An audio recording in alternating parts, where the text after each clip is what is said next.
নমস্কার বন্ধুরা, নবদিগন্ত চ্যানেলের পক্ষ থেকে আপনাদের সকলকে জানাই স্বাগতম। তো বন্ধুরা, এই মুহূর্তে আমি আপনাদের আবার একটি গুরুত্বপূর্ণ আপডেট শেয়ার করতে চলেছি আমার নবদিগন্ত চ্যানেলের পক্ষ থেকে। তো এখন আমি আপনাদেরকে যে আপডেটটি শেয়ার করতে চলেছি সেটি হচ্ছে প্রাথমিকে কিন্তু আবারও নতুন করে চাকরির নির্দেশ দিল কলকাতা হাইকোর্ট। আবারও বঞ্চিতদের জন্য কিন্তু আশার আলো। তো এই ভিডিওতে আপনাদের সাথে বিস্তারিত আলোচনা করবো এই বিষয় নিয়ে। তো আপনারা সম্পূর্ণ ভিডিওটি স্কিপ না করে প্রথম থেকে শেষ পর্যন্ত দেখুন। এই ভিডিওতে আপনারা বিস্তারিত তথ্য পেয়ে যাবেন। কিন্তু তার আগে বলে রাখি, যারা প্রথমবার চ্যানেলটি ভিজিট করছেন আপনারা অবশ্যই চ্যানেলটিকে সাবস্ক্রাইব করে নেবেন এই ধরনের আপডেট সবার আগে সর্বপ্রথমে পাওয়ার জন্য। তো চলুন তাহলে আমরা দেখে নিই যে ঠিক কী তথ্য উঠে আসছে। তো দেখুন বন্ধুরা, এখানে একটি কেস যা WPA number 2849/2023 Jahangir Alam versus the state of West Bengal and others. Primary বোর্ডের বিরুদ্ধে মামলা করেছিল জাহাঙ্গীর আলম, যার কেস নাম্বার কিন্তু WPA 2849/2023 সালে কেসটি হয়েছিল। এবং এখানে উপরে বাম দিকে দেখুন 24/5/2024, যার অর্ডার কপি বেরিয়েছে, কোর্ট নাম্বার 13, সিরিয়াল নাম্বার 5-এ ছিল। তো 24 তারিখে একটি অর্ডার দিয়েছেন বিচারপতি রাজাশেখর মান্থা কোর্ট নাম্বার 13 থেকে। তো এখানটায় পিটিশনার যারা যারা ছিল তাদের নাম এখানটায় রয়েছে। ফর দ্য স্টেটের পক্ষ থেকে কিন্তু রয়েছে, ডিপিএসসির পক্ষ থেকে যিনি অ্যাডভোকেট ছিলেন তার নাম রয়েছে। তো এখানটায় বলছে affidavit of service field in court today's taken on record, অর্থাৎ যে অ্যাফিডেভিটটি দেওয়া হয়েছিল সেটা কিন্তু কোর্ট রেকর্ড হিসেবে রেখেছে। The writ petitioner participated in the recruitment process to the post of assistant teacher conducted by the DPSC Malda in the year 2009.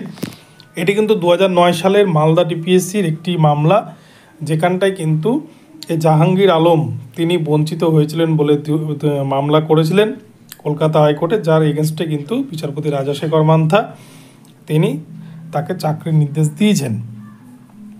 তো এখানে বলা হচ্ছে he has filled the instant writ petition challenging the selection process which was actually completed in the year 2021. The writ petition has been on 3rd February 2023. 2021 সালে যে নিয়োগ প্রক্রিয়া হয়ে গেছে সেটি রিট পিটিশন কিন্তু দায়ের হয়েছিল 3রা ফেব্রুয়ারি 2023 তারিখে।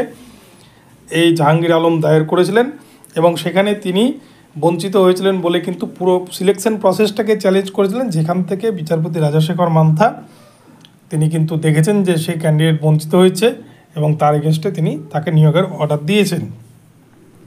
আপনারা দেখেছেন গত 24 এপ্রিল 2024 তারিখেও কিন্তু মালদা জেলায় পিটিশনারদেরকে 250 জন পিটিশনার কেস করেছিলেন, তাদেরকে কিন্তু নিয়োগের অর্ডার দিয়েছিলেন বিচারপতি রাজাশেখর মান্থা। এটাও কিন্তু 2009-এরই কেস ছিল। তো আমরা নিচে দেখে নিই কী বলছে। The writ petitioner is therefore covered under the order dated 26 April 2024 passed in WPA 25/7/2022 MD Asiruddin and others, the state of West Bengal and others. তো যেটা বললাম যে 26 এপ্রিল 2024 তারিখে একটি অর্ডার পাস্ট করেছিল বিচারপতি রাজাশেখর মান্থা, যেখানটায় কিন্তু 250 জন ক্যান্ডিডেটকে চাকরির নির্দেশ দিয়েছিলেন মালদা ডিপিএসসি থেকে, যেখানে মালদাতে কিন্তু 308টা মতো ভ্যাকান্সি ছিল এবং সেখানে পিটিশন করা হয়েছিল। আর 250 জন পিটিশনার পিটিশন করেছিলেন এবং তারা বঞ্চিত হয়েছিলেন এই দাবিতে তারা মামলা করেছিলেন।